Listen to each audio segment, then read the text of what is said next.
Hello and welcome to Gardening with Ben, the award-winning gardening podcast as voted for by the Grow Your Own magazine and by my followers and by my listeners. I hope that you have all clicked that subscribe button. If you're new to the podcast channel, please do click the subscribe button and then you get notified of all the new podcasts that get launched. And if you're not following me on Facebook, Instagram, YouTube and TikTok, make sure you look for Gardening with Ben and follow me on all my social medias. So sit back, relax, grab a brew and let's enjoy today's gardening podcast with Ben. Hello and welcome back to Gardening with Ben for a brand new episode today. I hope we're all well, and yeah, everybody will be going back to work now, including myself, back on night shifts tonight, but yeah, we thought we'd get some podcasts put out there for you to listen to and hopefully learn something from. And obviously, my last two episodes, I was talking about what I've been up to, what I've been getting done down at the allotment. And yeah, I was hoping to go this morning, but it's absolutely chucking it down here today.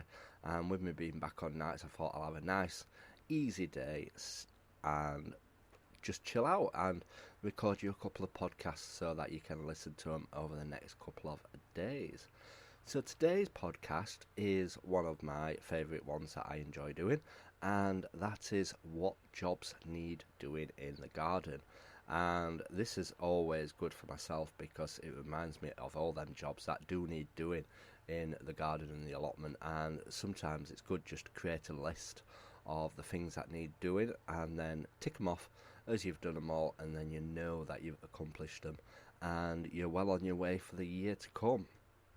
So the sort of jobs that we look at what you can be doing is what jobs can be done in the vegetable garden, what can be done in the fruit garden, and what can be done in the flower garden.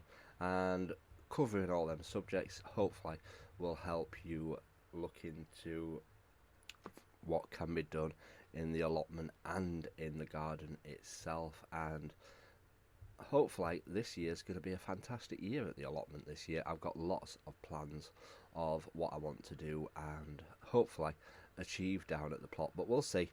It depends how much time I put down there, and I'm hoping for a good year down at the plot this year. We've made a good start in the first couple of days down on the allotment and cracking on with getting them jobs done so that we have a successful year.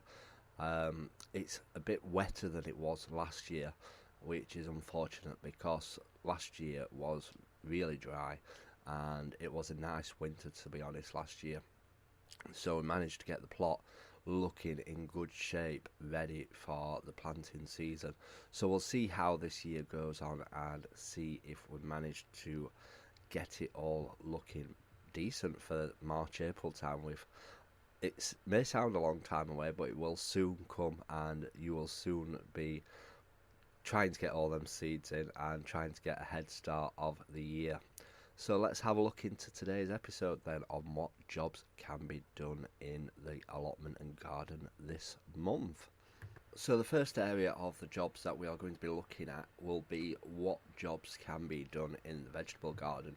Now, this is the main area for me because obviously the vegetable area of my allotment is the most of it, and I do obviously concentrate on growing vegetables down at my allotment, but recently I have started growing flowers down there and encouraging the bees. The reason behind I grow the flowers is to encourage the bees to the plot and obviously to make it look as nice as possible as well, and to make it pleasing to the eye as well. Obviously having just vegetable plants, it would just be green, whereas adding the flowers in add the colour as well, which is even better, and it makes it look a lot more nicer on the eye. So there's not really many jobs that need doing in the vegetable garden this month, as there's not much happening to the plot at the moment, as obviously it's too cold and it's too wet and there could be snow around, which there's not at the moment, thankfully. So the jobs that need doing at the moment are, if you're growing some peas early, the best thing to do is cover the ground up to warm it up before sowing them, as this will add lots of warmth to the soil, it won't be as cold and it will help germinate the seeds a lot faster. Obviously, you can start the seeds off in seed trays or in cells first before planting them out. That will help speed it up, and obviously the greenhouse will be warmer than being outside, so it's up to you. If you're planning on growing them early and in the ground, make sure you put something over the ground to warm it up before sowing, probably like some cardboard or some black porous matting, just to give it that extra warmth. Parsnips, now is the time to be harvesting your parsnips if you've still got them in the ground. They do taste a lot nicer when they've been frozen in the ground, which is a strange thing to hear, but it makes them taste a lot sweeter if you're picking them after the frostiness. So if you're planning on growing parsnips this year, don't pick them until after the frosts have been, to add the extra taste to the parsnip. Potatoes, if you're growing any at the moment in a greenhouse or polytunnel, make sure they're kept warm with a heater, or use fleece to protect them in the cold nights in January. Obviously, a lot of shops are now selling potatoes now. They can obviously be started in a greenhouse or in a polytunnel, in pots. Obviously, they're not ready for planting outside yet because they will get killed off. We won't be planting potatoes until March, April time outside. So yeah, if you're growing potatoes at the moment, keep them warm in the greenhouse to protect them from the frosty weathers. Next up are what jobs need to be done in the fruit garden. Now, the fruit garden is one of my best areas of the plot, because the best thing about fruit is that once you've planted your plants, they'll keep producing year after year, so you get your money's worth back, and that will pay for the allotment in itself. And the amount of fruit that you can get from a plot is unbelievable, and keep you going through all the summertime and the autumn time with crumbles, puddings, just lots of good tastiness. And it's definitely the best thing on my allotment, having all the fruit that I've got. So let's get on and see what jobs need doing in the fruit garden. So the apple trees, if you've got any apple trees, make sure that they're pruned this month, ready for them waking up soon. They'll start budding and start waking up. You need to prune them when they're dormant. I've just pruned my cooking apple tree this past week and got all that all tidied up. I'll be going on to my other trees soon, but do not prune plum, anything that's got a stone inside it. Do not prune this month. You prune that in the summertime, which is very weird, as obviously it'll have fruit on it, but you don't prune any fruit that's got a stone in it until the summertime. So you can prune all your pears, all your apples, your cooking apples, trees like that, but anything that's got a stone in, like cherry, plum, apricot, you don't do that till summertime. Black currants, if you've got black currant bush, this can be still pruned this month, ready for the summer months. Gooseberries, again, get pruning them, get tidying them up, making sure that they're all ready for the summertime. Pear trees, as well as apple trees, pear trees can be pruned this month while they are still dormant. I need to sort mine out. And the thing with being on an allotment, you're not allowed to let them grow so tall, so I've got to keep them quite compact and quite smallish, but I still get a lot of fruit on them even though they are quite low down. Red currants, again, like black currants, these can be pruned this month. Rhubarb, my favourite thing. I've got about 16 plants on my plot. Yes, 16 plants of rhubarb, but I just give loads and loads of it away. Everybody loves my rhubarb, especially my parents, who make me crumbles all the time with it. So if you're wanting to grow any early rhubarb, you can try forcing it to get an early crop. There's plenty of tips and advice on how to force rhubarb. You're meant to use a different plant each year if you want to force it, as obviously it can weaken the crown as well.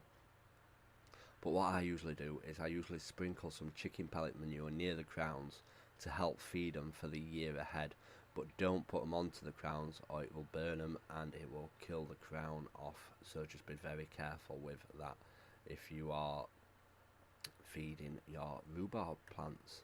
Same goes for manure. If you're putting manure on it, make sure you don't put it on the crown, as it will burn it and it will kill the crown off, which you don't want to do.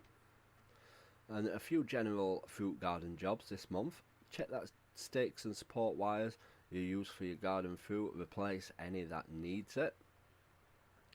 if you've any fruit tree or bush that you've had to cut down below soil level, or get it out if possible, carry on planting fruit trees and bushes this month as long as the ground is workable to do it.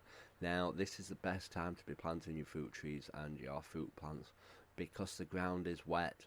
They will take, and you won't have to give them look after them what they need. If you're planting them in summer, they struggle to take hold and to get growing because the ground is that dry, and you'll have to keep them watered all the time to get them to stay alive and to get them to root properly.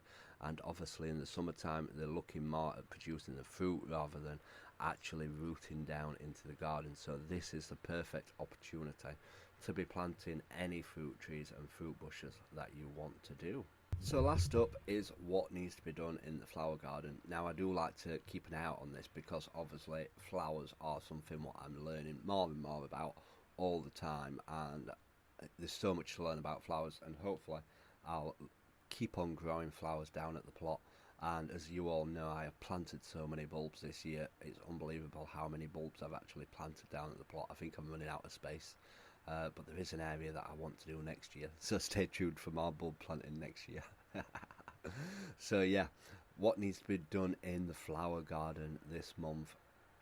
So pansies, if you're growing any pansies, any that have started to die off, the flowers, make sure you keep deheading them so that it encourages new growth on them. Roses, now this is what I need to do, I've still not done it yet. If you've not pruned these this month, this can be done this month while the rose bush is still dormant. Now I need to go around and do some pruning on them. There's a few buds on them as well from when it went a bit crazy with the weather and it were getting confused, so I need to prune them off, as obviously we don't want the flowers on them at the moment. So yeah, we have got lots to be getting on with down at the allotment and the garden, and hopefully you found this podcast useful. And if you're new to this podcast, please do give me a follow, and then you'll get notified when new podcasts come up. And please do leave a review as well. I do like that, and it helps boost people and get more listeners as well. And if you're not following me on Facebook and Instagram, go and give them a follow as well, Gardening with Ben, and then you'll see all my pictures and my live videos. And I've started posting more and more stuff on YouTube as well. Sharing videos on there of what we're getting up to as well, which seem to be going down really well at the moment. So if you've not followed me on YouTube, go and find Gardening with Ben and follow my channel on there as well. So tomorrow's episode we'll be talking about all the things that you can plant in January, so make sure you stay tuned for that episode, as obviously it's very useful, and I've certainly started sowing some seeds now ready for the year ahead. So make sure you come back tomorrow for tomorrow's episode and listen to that podcast. So until next time, remember, keep smiling, keep gardening, and keep listening to Gardening with Ben's podcasts. Thank you for listening to today's Gardening with Ben's podcast. I hope that you enjoyed it. If you haven't subscribed to this channel, please do click that subscribe button, and feel free to share it as well on your Instagram stories. All you have to do if you're listening on Spotify is click the share button, and you can share it straight to your Instagram story for all your followers to listen to, and help build my listeners up as well and get more people listening to it. Feel free to check out all my social medias: Facebook, Instagram, YouTube and TikTok. Yes, I'm on TikTok. Go check it out. Check out my dancing. Gardening with Ben. And check out the link as well in the description of this podcast, where you can check out my gardening t-shirt shop, where I sell funny t-shirts with all different funny logos and designs on. And feel free to support me by purchasing one, and all the money obviously goes back into my allotment, where I can share more gardening tips with you all. So until next time, remember, keep smiling, keep gardening, and keep listening to Gardening with Ben's podcast.